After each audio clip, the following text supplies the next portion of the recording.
नमस्कार मंडळी. वेळ कोणासाठीच थांबत नाही. वेळ पुढे पुढे जात राहतो. आपण आपल्या रोजच्या कामामध्ये, व्यवसायामध्ये आणि मुलांचं संगोपन करण्यामध्ये व्यस्त असतो. पण मुलं मोठी होतात, शिक्षणासाठी घराबाहेर पडतात आणि कधी कधी ही घराबाहेर पडलेली मुलं नोकरीनिमित्तही बाहेर राहतात आणि परत लवकर घरी येत नाही. अशा वेळेला घरामध्ये फक्त आपणच राहतो. मग त्यावेळेला आपल्याला जाणवायला लागतं थोडंसं एकटंपण, उदासपणा, काही करू वाटत नाही, कशात आनंद वाटत नाही आणि याला आपण म्हणतो एम्प्टी नेस्ट सिंड्रोम.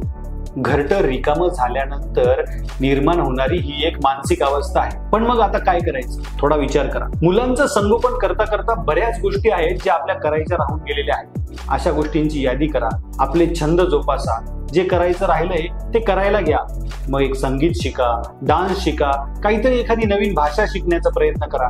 पुन्हा एकदा मित्रमंडळीच्या संगतीत जाऊन छोटे छोटे गॅदरिंग, गेट टुगेदर तयार करायला लागा आणि आनंदी राहण्याचा प्रयत्न करा. कारण आपली मुलं हे त्यांचं भविष्य घडवण्यासाठी बाहेर पडलेली आहे आणि आपणही त्यावेळेला घरी आनंदी राहणं गरजेचं आहे. कारण आपलं मानसिक आरोग्यही तितकंच महत्वाचं. आणि काही वाटलं, काही काळजी वाटलीच तर आमच्याकडे या. आम्ही आहोतच मदतीसाठी.